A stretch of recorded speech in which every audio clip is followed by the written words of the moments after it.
Bonjour et bienvenue dans cette nouvelle vidéo sur laquelle je vais partager avec toi deux états d'esprit à adopter qui va faire une sacrée différence au niveau de tes pensées face au regard des autres. Dans la société moderne, on nous fait croire que pour progresser dans la vie réelle, il faut d'abord la validation des autres.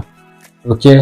Donc, ce que j'entends par une chose qui te passionne et que tu communiques ton esprit et tu communiques ton opinion à monsieur tout le monde, mais des conseils que tu reçois, c'est des conseils qui te mettent d'abord une barrière dans ta tête, dans ton esprit. Et que tous ces conseils qui sont contraires de ce qu'on t'en pense, ce ne sont pas vraiment des conseils qui vont vraiment te faire progresser. Donc pour l'instant, laissons l'avis de monsieur tout le monde, mais concentrons sur toi-même, sur tes propres décisions. Ok?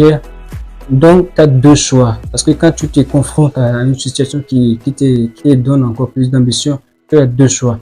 Soit tu vas rester dans cette zone où tu vas trouver des excuses pour regretter plus tard, soit tu vas foncer vers cette peur pour remercier tes efforts plus tard.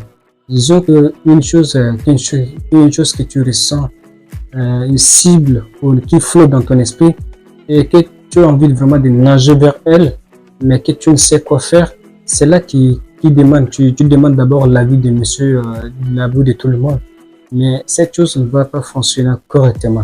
Mais ce que je te demande, c'est que c'est l'esprit qu'il faut adopter. La première des choses, c'est que tu prends des décisions et que tu l'assumes, même si ça prend une nouvelle tournure, même si ça prend une tournure d'esprit. Ce que j'entends pas, même si ça tourne mal, tu dois assumer c'est ce que tu veux faire, même s'il y a des erreurs. Alors tout le monde fait des erreurs. Quand tu reçois aussi des compliments négatifs face à ton résultat, alors tu emballes toutes ces paroles de merde et tu la fous dans la poubelle. Ça, tu ne dois pas te concentrer sur ça, mais tu dois plutôt te focaliser sur ce que tu peux changer. Ok? Donc ça, c'est le premier état d'esprit que tu dois te faire, c'est prendre des décisions et de l'assumer, même si ça prend une tournure d'esprit. Le deuxième point le plus important, c'est que redonner de l'espoir à soi-même. C'est communiquer à son esprit que c'est pas la fin du monde et que tu peux aussi changer, tu peux recommencer.